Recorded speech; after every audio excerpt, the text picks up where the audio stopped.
Krishna, Hare Hare, Hare Rama, Hare Rama, Rama Rama, Hare Hare.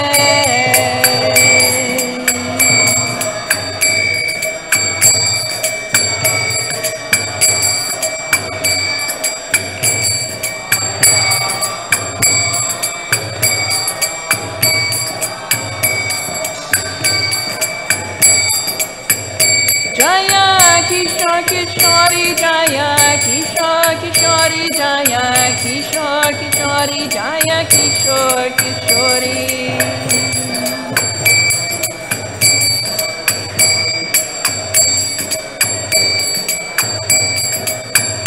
Jaya Jaya Prabhupada, Prabhupada, Prabhupada, Jaya Jaya Prabhupada.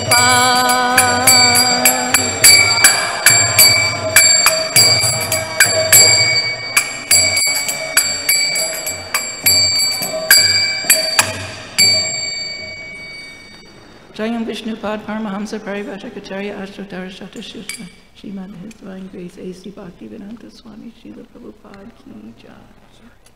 Thank you. Shishi Kishori Ki Jai. Shishi Kaur Nitai Ki Jai. Shri Jagannath Shri Baladev Shri Mati Subhadra Maharani Ki Jai. Granthara Srimad-Bhagavatam Ki Jai. Samaveta Bhaktivinoda Ki Jai. Om Vishnu Padaya Krishna Prasthaya Bhutane Srimati Bhaktivedanta Swamini Namine Stay Saraswati Devi Gaudavani Pachayani Nirvishesha Srimati.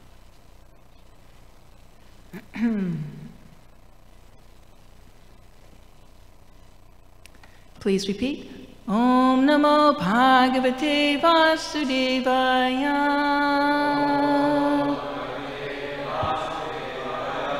Om Namo Bhagavate Vasudevaya.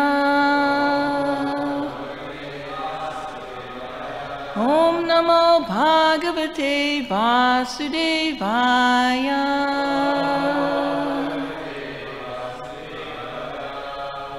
Today we're reading from Srimad-Bhagavatam, 10th canto, chapter 3. The birth of Lord Krishna. And, okay, the board says 7 to 8, but it's actually 9 and 10. And that is the verse. That is verse 9 written on the board. So we'll just chant verse number 9. Tam adbhutam balakam ambujekshanam. Tam adbhutam balakam ambujekshanam. Chatur bhujam shanka gadad yudayudam. Chatur bhujam shanka gadad yudayudam. Srivatsa Lakshman galashobi kostubam.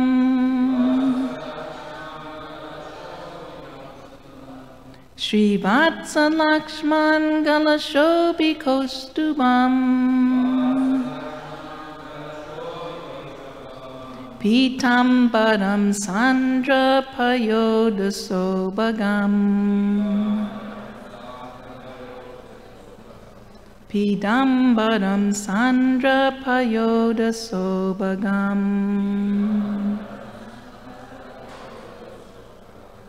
Tamadbhutam balakam abhujekshanam. Chaturbhujam Shanka Gadadyudayudam Srivatsa Lakshman Galashobi Kostubam Pitambaram Sandra Payoda Sobagam. Please chant.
Anybody else?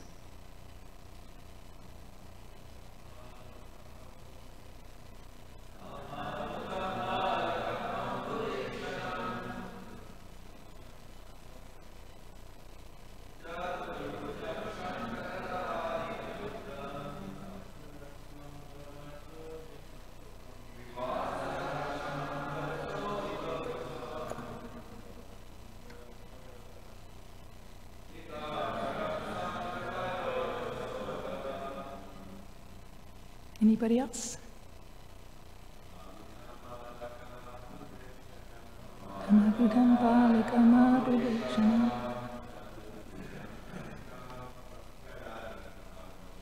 Chaturbhujam Shanka Gadadyudayudam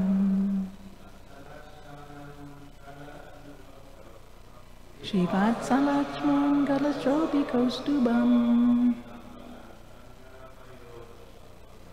Pitambaram Sandra Payoda Sobagam. Text number 10 reads as follows.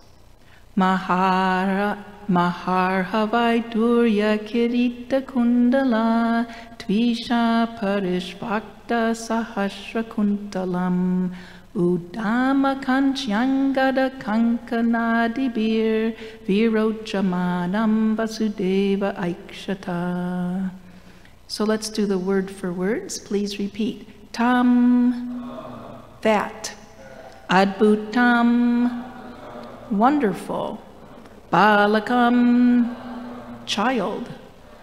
Ambuja Ikshanam, with eyes resembling lotuses.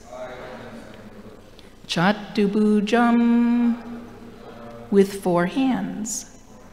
Shankagada Adi, bearing a conch shell, club, disc, and lotus. Udayudam, different weapons. Srivatsa Lakshman, decorated with a particular type of hair called Srivatsa, which is visible only on the chest of the Supreme Personality of Godhead. Galashobi Kostubam, on his neck was the Kostuba gem, which is particularly available in Vaikuntha Loka. Pita Ambaram, his garments were yellow. Sandra Payoda Sobagam, very beautiful. being present with the hue of blackish clouds. Maha-ara Vaidurya Kirita Kundala, of his helmet and earrings, which were studded with very valuable Vaidurya gems. Tvisha, by the beauty. Parishvakta Sahasrakuntalam, brilliantly illuminated by scattered, fully grown hair. Udama Kanchi Angada Kankana Adabi, with a brilliant belt on his waist, armbands on his arms, bracelets on his wrists, etc. Virochamanam, very beautifully decorated. Vasudeva, Vasudev, the father of Krishna. Aikshata, saw. Translation by Srila Prabhupada. Vasudeva then saw the newborn child, who had very wonderful lotus-like eyes, and who bore in his 4 hands the 4 weapons, Shankha, Chakra, Gada, and Padma. On his chest was the mark of Srivatsa, and on his neck the brilliant Kaustuba gem. Dressed in yellow, his body blackish like a dense cloud, his scattered hair fully grown, and his helmet and earrings sparkling uncommonly with the valuable gem Vaidurya, the child, decorated with a brilliant belt, armlets, bangles, and other ornaments, appeared very wonderful. Such a nice meditation.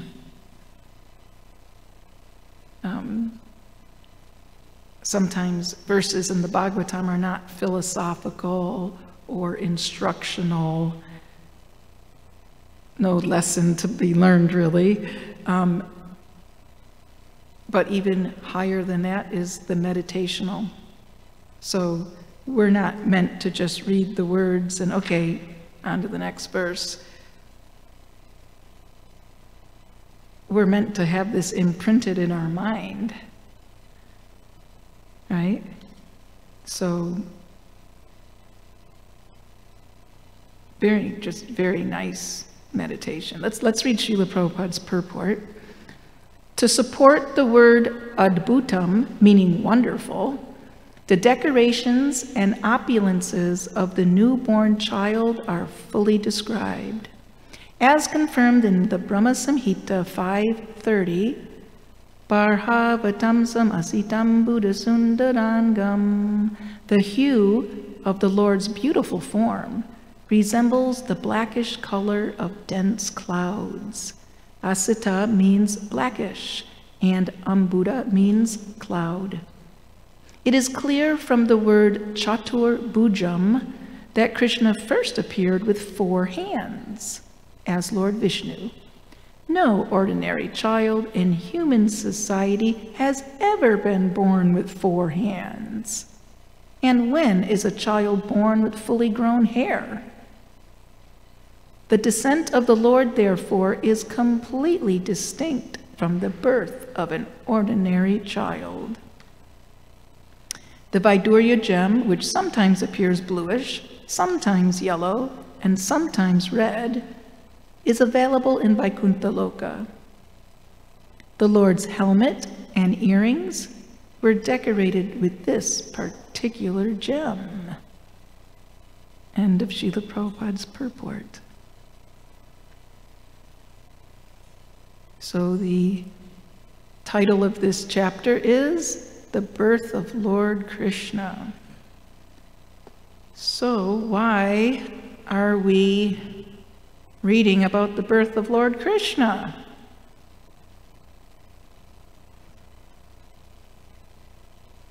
Because that's where we just happen to be as we're going through the Bhagavatam, I guess.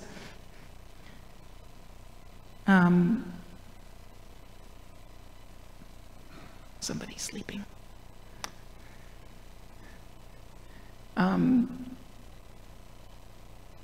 But why do we have this whole chapter on the birth of Lord Krishna?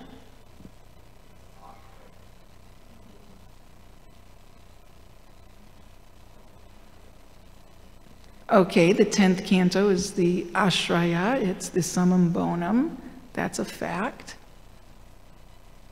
But, I mean, we've got so many friends and relatives that are having babies, and we hear about that, but why are we spending time hearing about the birth of Lord Krishna, Yolanda? I'm sorry, Yaki.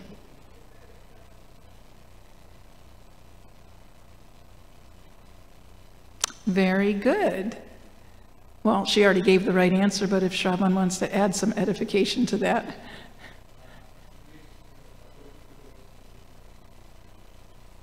Yes. Yes, so you gave the Sanskrit and she gave the English. Because Krishna himself says in Bhagavad Gita that one must know the transcendental nature of my birth and activities. Why should we know the transcendental nature of Krishna's birth and activities? It's not for Krishna just to show off and get an ego boost or something. It's for our benefit. Janma karma chame divyam evam yo veti tatvadaha tyaktva deham punar janma naiti. Punar janma means rebirth, and naiti means never again. So simply by hearing about and understanding the nature of Krishna's birth and his subsequent activities, we become benefited. We become, Krishna says, liberated. One doesn't take birth again in this material world. So this is actually a very important chapter. I mean, we're still 3 months away from Janmashtami, but it's never too early to start meditating on these things. And Krishna's birth is certainly very unique. So what happens if we don't understand the Lord's birth and activities? Well, according to Krishna's verse there in Bhagavad Gita, we are going to have to take birth again in the material world. It's not about how pious you are, how intelligent you are, what you accomplished in this lifetime. It's only about knowing Krishna that allows us to break out of the cycle of birth and death permanently, to go to Goloka. So most persons, I'm sorry to report, as we're out there roaming around in the material world meeting people, the sad report that we want to bring back to you is that most people couldn't care less about hearing about Krishna's birth and activities. Very sad situation out there in the material world. They're not interested. So that recognition of the public's non-interest is necessary.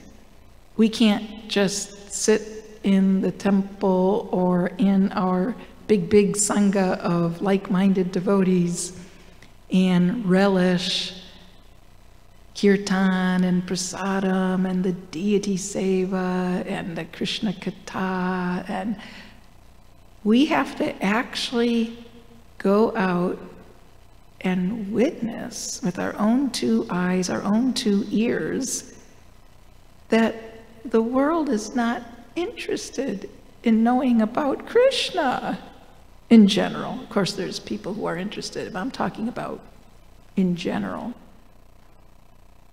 So the same thing happened 5,000 years ago. The sages of Naimisharanya were lamenting.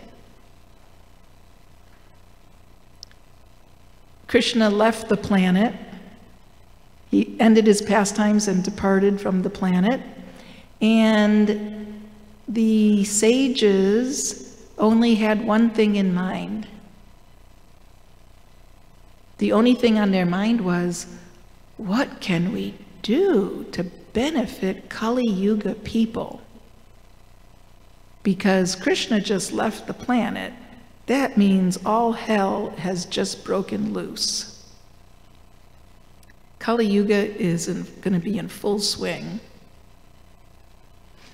So they lamented that people in this age are just so lazy and quarrelsome and short-lived, and their minds are always disturbed. You know, what are we supposed to do for these people? They're so pathetic. So they decided to do a 1,000-year sacrifice. They didn't just have an overnight solution. They were committed to sit down for 1,000 years and do a sacrifice for the benefit of Kali Yuga people. And very fortuitously, while they were not certain what kind of sacrifice to do, they couldn't come to a consensus. What's the real best sacrifice?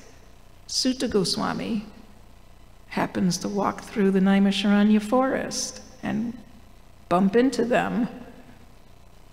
Seeing his very effulgent nature, they immediately recognize this is a saint that has just come into our presence. Let us take advantage.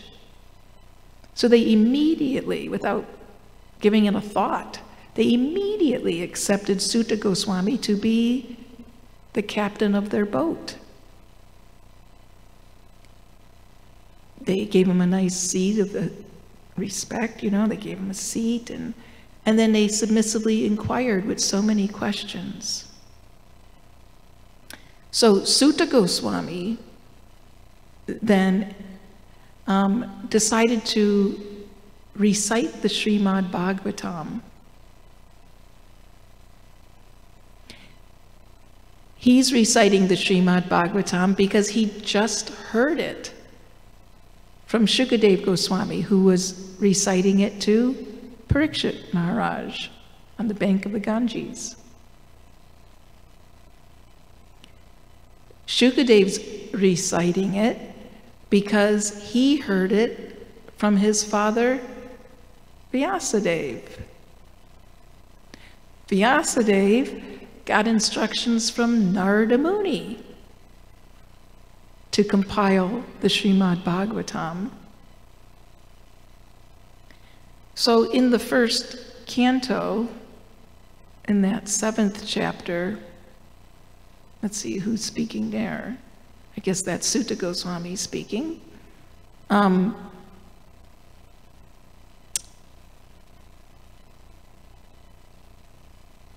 He says there that Kali Yuga people have a problem. If you're a Kali Yuga person, this is the disease that you have.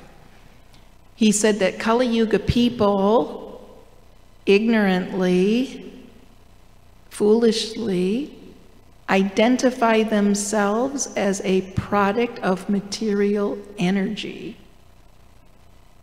So due to the influence of material energy, they consider themselves a product of matter. And due to that false identification with matter, they have to suffer the threefold miseries. Miseries pertaining to the body and mind, adi atmika. Then miseries originating from other living entities, adi bhautika. Miseries originating from nature and the demigods, adi daivika. So then he explains, but these miseries are actually superfluous to the self. They have nothing to do with the self. They're just unnecessary extra baggage that we're carrying around. They have nothing to do with the real self. But because the people in general don't know this, nobody's informed them. How are you supposed to know something unless somebody educates you? So because Kali Yuga people are unnecessarily suffering due to identifying with this bag of chemicals called the body, these miseries that they experience are superfluous to the self, and because they don't know this, for this reason, Srila Vyasadeva compiled the Srimad-Bhagavatam. Completely out of compassion. That he did under the instruction of Narada Muni. And why was Narada Muni so right on with his instruction? Because Narada Muni is a non-stop traveling Sankirtan devotee. He's going everywhere. He doesn't stay in one place for more than 3 days or something. He's just non-stop traveling. He has direct experience with his eyes and his ears. He completely witnesses the nature of the world and the people in it. So that's why he advised Vyasadeva, you please compile Srimad-Bhagavatam. You've compiled the Puranas and this and that, but that's just mostly dealing with Dharma. A lot of karma kanda stuff and varnashram duties, and without meaning to do so, you're really just encouraging people to engage in sense gratification in a religious mode of goodness way. But what you have not done is directly glorify the activities, the birth and activities of Lord Krishna. And only this is going to act as a panacea for the ailments of the world. So then this statement was made that Vyasadeva compiled Srimad-Bhagavatam out of compassion for the fallen souls, understanding that simply by hearing Bhagavatam, what will happen? The very next verse there, it's explained that simply by taking this medicine, the medicine of Srimad-Bhagavatam, you don't take it in the form of a pill, you don't take it in the form of, intravenous injection, but simply by oral reception, simply by allowing the Srimad-Bhagavatam to enter one's ears. The amazing effect of this medicine is that the mood of loving devotional service to Sri Krishna will sprout up at once within the heart. Generally, when you plant a seed, it's now the first couple of days of June here, usually the last week of May in this area of the country, you can put your seeds in the ground. The ground is now warm enough You can put your seeds in the ground, flowers, vegetables, whatever, and you have to keep them watered, and you have to wait, and it takes some time. And in a couple of weeks, you'll have an inch or two tall plant, and then gradually, it doesn't just happen instantaneously. You have to be patient. But here, it's said that simply by giving an oral reception, through the ear, that means, of Srimad-Bhagavatam, at once, immediately, the feeling for loving devotional service to the Supreme Lord sprouts up. And when that sprout of loving devotional service, manifests in one's heart, it doesn't even have to grow into, this humongous vine. Just as soon as it sprouts up, the fire of material existence, Mahadavagni Nirvapanam, is going to be extinguished. Right there. It doesn't take 100 years. Immediately, the fire of material existence will be extinguished. What does that fire of material existence look like? Lamentation, illusion, fearfulness. Who can say they're not afflicted with these three aspects of the disease? Lamentation. Lamentation means we're meditating on the past. Guess what? The past doesn't exist. That means we're meditating on something that doesn't exist, on something that's not real. Oh, when I was 4 years old, this traumatic thing happened to me, and last week somebody insulted me, and oh, I married the wrong person, and oh, I got the wrong degree at school, I should have majored in something else, or maybe I should have gone to school instead of being, lamenting. That's all about the past, which doesn't exist. And then there's fearfulness. And what are we fearful of? We're fearful of the future. What's going to happen when I open that door and go through it? What's going to happen if I walk down that dark alley? What's going to happen if I don't, graduate with a good GPA? And mostly we're fearful of the final exam called death. Every living creature is fearful of that. So what's fear? Fear is meditating on the future. But the future doesn't exist. It's a fantasy. It doesn't exist. Just like the past doesn't exist, therefore it's not real. Similarly, the future doesn't exist. It's not real.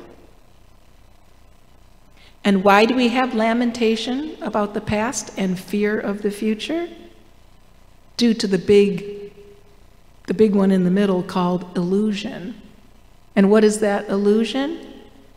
That I am a product of matter. I am this body. I am something which experiences the past and something which experiences the future through my, mental speculation.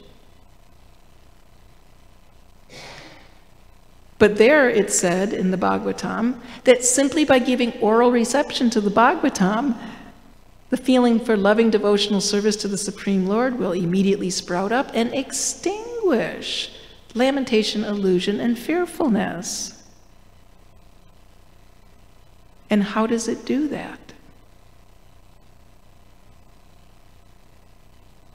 Shrinvatam svakata Krishna punya shravana kirtana hridyantasto hyabhajani vidunoti suritsatam. earlier in the second chapter, that if one simply hears Nashta Prayeshu Abhadreshu Nityam Bhagavata Sevaya Bhagavati Uttamashloke Bhaktir Bhavati Naishtaki. If one hears in the association of real devotees and they do it regularly, the medicine bottle says take 3 pills, 2 times a day, every day, until the bottle is finished. So, Nityam Bhagavata Sevaya, that we serve the Bhagavatam and the devotee Bhagavat by regularly hearing daily from the Bhagavat devotee who's presenting the Bhagavat book, Bhagavatam. And if we do that, that act, punya shravana kirtana, it's a pious act, that hearing and that chanting. And what will be the result of such hearing and chanting? Krishna in the heart scrubs away the anarthas of lamentation, illusion, and fearfulness. It's not something we can do on our own. It's the hearing of Srimad-Bhagavatam that does that. Paramatma in the heart does the extinguishing when he is so pleased by seeing, that person's hearing Krishna Katha. Let me reciprocate. And when the heart is sufficiently cleansed, then the Lord, in the form of your Ishtadev, Radha Krishna, Krishna Balaram, etc., can actually take a seat there. Currently we have 4-handed Vishnu Paramatma in our heart. But when the heart actually becomes cleansed, then Paramatma will reveal himself as our Ishtadev. So that's explained here also. Maybe we haven't gotten that far. I hate to give away the storyline, but we'll give away the storyline. That, or maybe you've already covered it. I'm trying to remember. Oh yeah, duh, we just read Krishna already appeared, so you already covered it. What happened before Krishna appeared?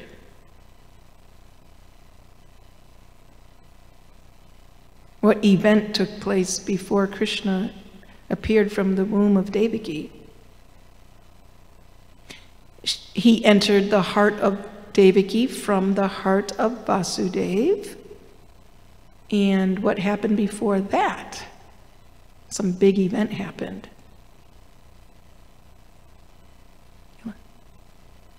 Sorry? I wasn't able to hear. Okay, well, Yolanda? Okay, the prayers were offered by the demigods. Akhilesh? Yeah. So, before Krishna took his birth in the womb of Devaki, and before what you mentioned, Balaram appeared in the womb of Devaki. Of course, he gets transferred to the womb of Rohini, but he did take his birth originally in the womb of Devaki. Before Balaram took his birth in the womb of Devaki, the 6 Shad-Gabasuras, how's that? Shad-Gabasuras, meaning the Asuras who took birth in the womb, the 6 Asuras who took birth in the womb of Devaki. They're called Asuras from past life. They were destined to be killed by their father Kalanemi, who has now taken birth as Kamsa, excuse me. Anyway, we won't go through all that. So Kamsa kills the 6 sons of Devaki, and Vishwanath, yes? I'm sorry? Maruts? No. Not Maruts. They were the sons of Marichi. Marichi is born from the mind of Lord Brahma. And these 6 boys took birth as the sons of Marichi. And they, somehow or other, offended their grandfather, Lord Brahma. Due to that offense, they were cursed to take birth in the family of demons. So they took their next birth as the sons of Kalanemi, a big demon. And then in that birth, they offended Hiranyakashipu because those boys, they wanted to be like practically immortal because they were warriors. So a warrior wants to be undefeatable, right? So they worshiped Lord Brahma to get this benediction. And Hiranyakashipu said, "What? What are you worshiping Lord Brahma for? I'm the Lord of the universe. Don't you know that? How dare you go to Brahma for a benediction? You just come to me." And anyway, so they got cursed then that in your next life, your own father is going to kill you. Of course, that happens quite common these days now, but back then it was unheard of. Your own father is going to kill you. So their father, Kalanemi, took birth as Kamsa. And the 6 sons of Kalanemi took birth in the womb of Devaki, one after the other. And Kamsa killed them. And Vishwanath Chakravarti Thakur explains that those 6 sons of Devaki represented the enemies of the mind, because they were originally born from Marichi, who was born from Brahma's mind. They represent the enemies of the mind: lust, anger, greed, illusion, madness, and envy. So it's explained then that the 6 sons were killed. Then, because Devaki's womb was now completely 100% pure, with no more teeny tiny remnant of anything in, contamination like that, Balaram took his birth in the womb of Devaki. And who's Balaram? What is the tattva that Balaram is? He's the Adi Guru.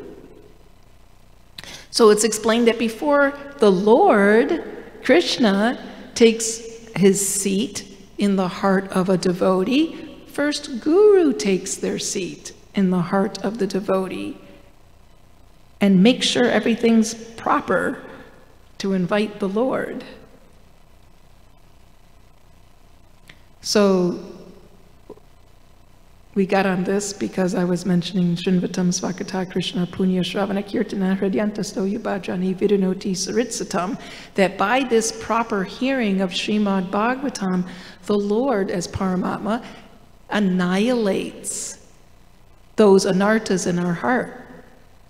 Kama, Krodha, Lobha, Moha, Matsarya, and I missed one.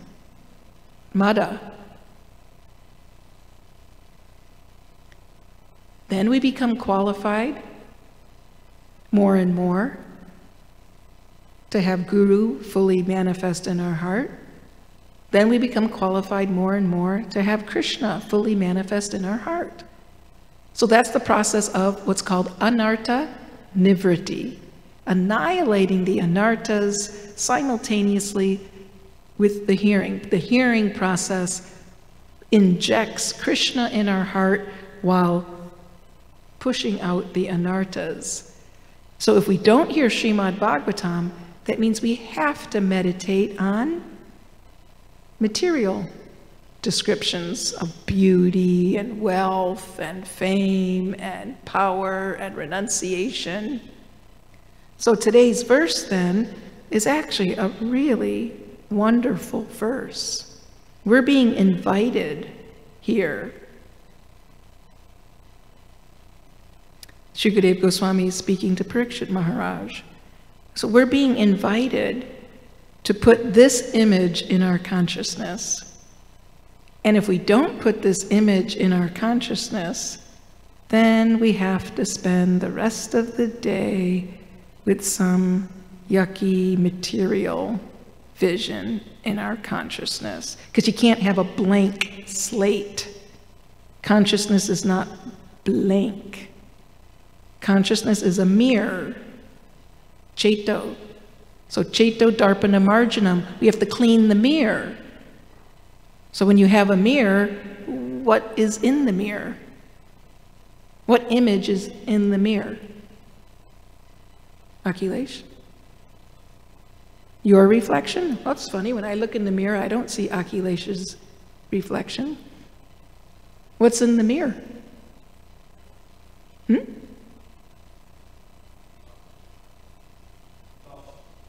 There's certainly dust, but what image is in the mirror? Whatever you put in front of it, right? If I put my face in front of the mirror, it'll have my face in the mirror. If I put a piece of art in front of the mirror, it'll reflect the piece of art. So a mirror doesn't have an image of its own, but it has the image of that which is put in front of it. In your face, as they say, right? So whatever's in the face of the mirror, that's what the mirror reflects. So Cheto Darpana Marjanam means cleaning the mirror of the consciousness, because we have spent millions and billions of lifetimes putting so many different objects in front of the mirror. And this mirror, the chitta, is different than that mirror that's in the bathroom. This mirror indelibly imprints the images that come in front of it. So you put something in front of the mirror, it makes an image of it, and even that image goes away, it's still there. Yes, what is your name? Padmalochan? Ravi. Okay. You have a question? I'm sorry? Our consciousness is the mirror. I am the soul. The real self is the soul, and its energy or quality is that it is conscious.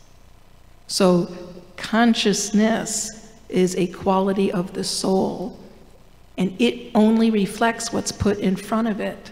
So if we keep putting material stuff in front of our consciousness, that's what our chitta or consciousness is going to be. Just overflowing with mundane stuff. But if we put spiritual things in front of the mirror, not only does that spiritual thing get imprinted on our mirror, but all the material things get washed away. Cheto Darpana Marjanam. So we'll end by rereading the verse here and see if we can try to keep this image in our mind throughout the day, or at least until breakfast or something. Vasudeva then saw the newborn child, who had very wonderful lotus-like eyes, and who bore in his 4 hands the 4 weapons, Shankha, Chakra, Gada, and Padma. On his chest was the mark of Srivatsa, and on his neck the brilliant Kaustuba gem. Dressed in yellow, his body blackish like a dense cloud, his scattered hair fully grown, and his helmet and earrings sparkling uncommonly with the valuable gem Vaidurya, the child, decorated with a brilliant belt, armlets, bangles, and other ornaments, appeared very wonderful. So we'll stop there and do text number 11 tomorrow. Does anybody have any questions or something to discuss? Parma Karuna Prabhu.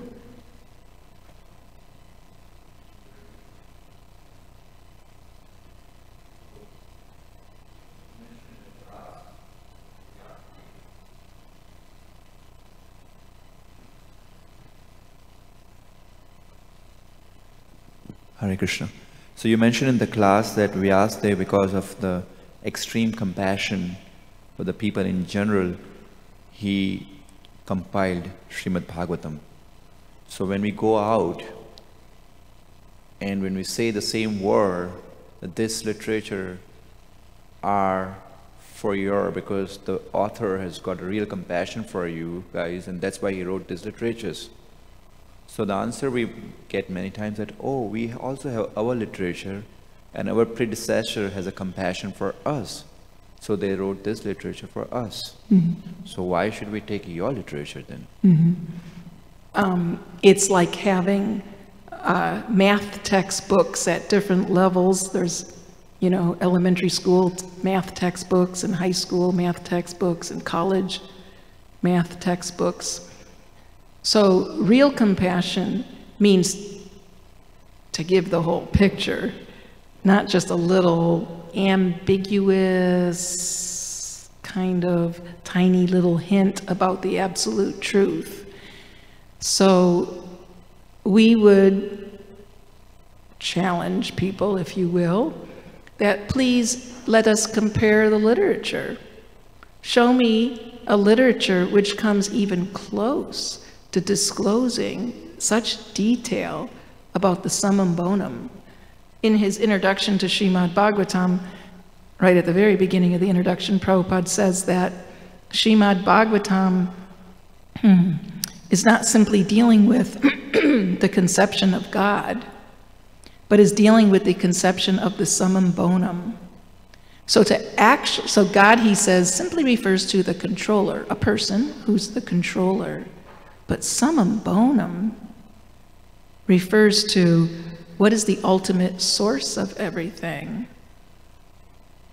So the Srimad-Bhagavatam, as we just read today in this verse, gives such detailed description of that personality of Godhead and such detailed description of the activities of the personality of Godhead and such detailed description of his entourage, his paraphernalia, his abode, his different energies, his different expansions.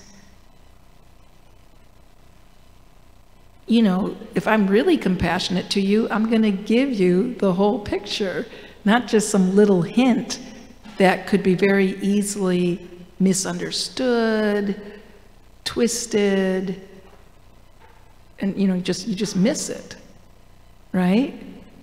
Here's the dose of medicine that you need, but I only give you 2%. Well, it's not going to solve the disease. Krishna says, your disease is not cured by just becoming Brahman realized or having some faith in a higher power. You have to, Janma karma chame divyam evam yo veti tatvataha. You have to know me in truth, free from all doubts. So there certainly are other literatures written out of compassion, but we're talking about the highest compassion. There's levels of compassion, obviously. So we wouldn't criticize anybody's, spiritual literature, but we would certainly want to attract them to the idea that there's a postgraduate study here that you're invited to take part in. But if you're satisfied in elementary school for now, well, so be it. But we're talking about postgraduate study.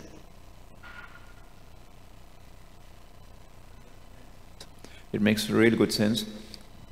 When we say that, okay, this literature deals with the God, which is a form, then they said, oh, okay, we have a literature.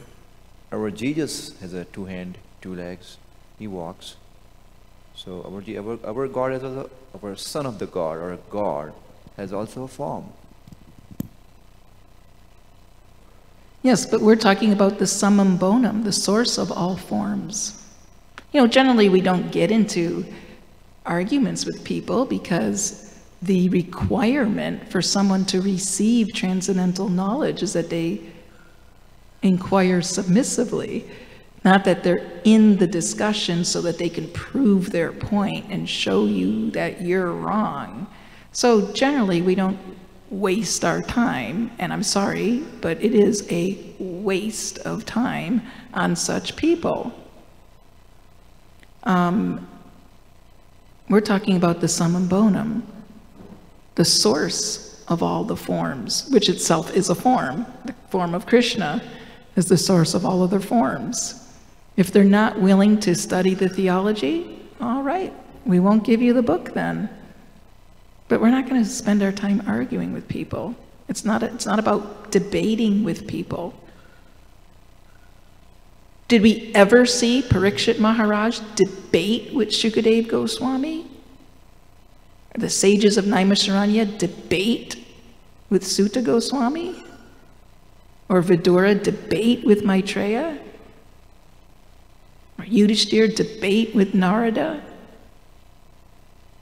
So why do we do that? We're not out there to show our muscles, you know, I can win a debate. I can smash these guys, you know? We're just sincerely offering literature. If they're not attracted to it, go on to the next person.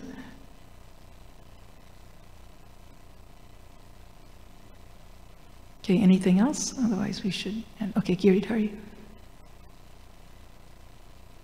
I was wondering if this form is is it a youth form, a four-handed form as a baby, or is it like a full-on Vishnu form? Okay. The paintings that we see show baby Krishna appearing there with hair and ornaments and everything, two-armed. And then in order to dispel the doubts of his parents, the paintings at least show a full-fledged Vishnu, standing tall type form. So yes, that was my impression, that he manifested his whole Vishnu form. Charyanishta.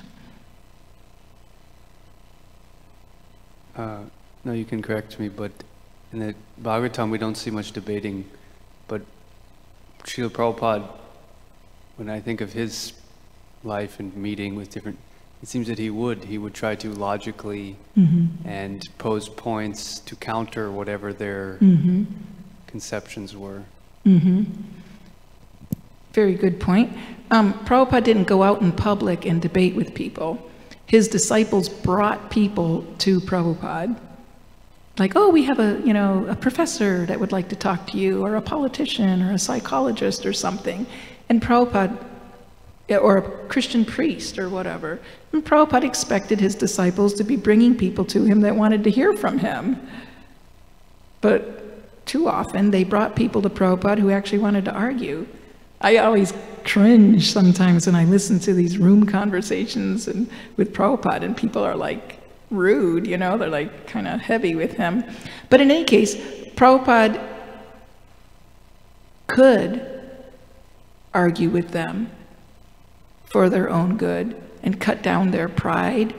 And he was showing his disciples what the real answer to these questions are, because his disciples themselves were filled with all these doubts.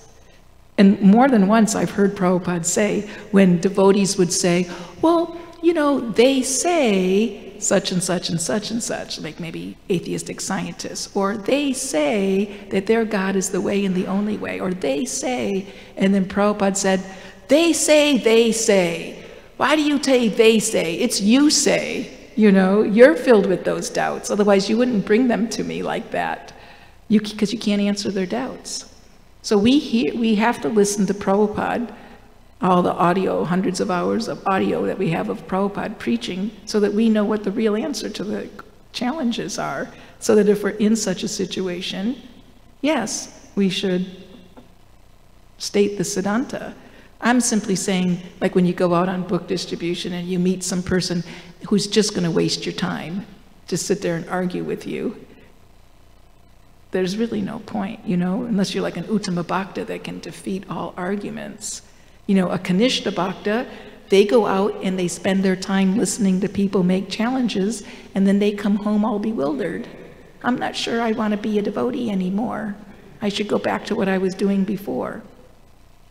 In a Majjhima Bhakta, they won't get bewildered and get sidetracked, but they wouldn't have changed the person either. So in one sense, they wasted their time. Because you're going out there for the purpose of distributing books to people who want them, but you spend an hour and a half with somebody that you can't change, then you've wasted your time. So Majjhima won't get bewildered, but they won't accomplish anything. But an Uttama Bhakta like Prabhupada, obviously they're not going to get bewildered, but they're also going to defeat that person by stating all the proper Siddhanta. Whether they submit to it or not, that's another thing. But they've given all the right arguments. So yeah, we have to listen to Prabhupada to learn, but we shouldn't imitate. We should go out there understanding what our actual purpose is. And just because somebody makes a little bit of a question doesn't mean that they're envious and they're challenging. So we have to learn the art of being able to discern, is this person worth spending time with? I know I've certainly spent time with people, and I didn't necessarily change their mind, but at least they came to the platform of understanding and respecting. You know, but then it's easy sometimes to tell the agenda of somebody. So it just takes practice. But generally we don't waste our time. There's too many people out there who could benefit, you know.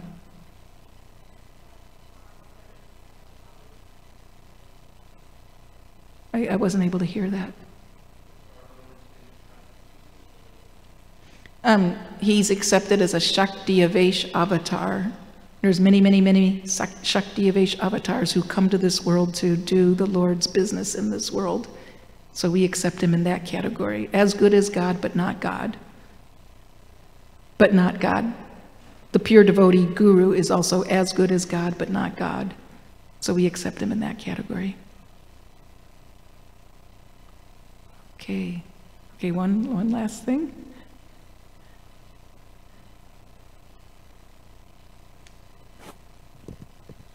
I was going to say that I totally see your point about wasting your time on certain people. They don't want to listen, and they'll even not, you know, let you finish sometimes. You know, if they're really not interested, you just forget it. But I feel like I've done like online. I feel it's a little bit different. Whereas like I watch a lot of YouTube videos and end up in a lot of debates in the comment sections. And but for me, like I don't mind debating the Christians on there. I was a Christian for like 12 years, and I went to Bible college, so I know the Bible really well. And so like I'm able to debate Christians really well because I know exactly where their soft spots are, kind of. And but if they debate me, I'm not really debating them. I'm more, and you can see this like online with politics too. Like if you really want your position to shine forth as exemplary, then rather than you're not trying to win an argument with the person you're debating, you're showcasing it to everyone watching the debate you're having. So I think that that's a better way to approach a debate is for the spectators, not and it doesn't matter, you know, about the person you're not going to change. It's about the right. There's no spectators though when we're out on book distribution. Okay, we better stop there. Everyone's invited to go to the kitchen to help with vegetable cut up. Okay, Grantaraj Srimad-Bhagavatam ki jai, Srila Prabhupada ki jai.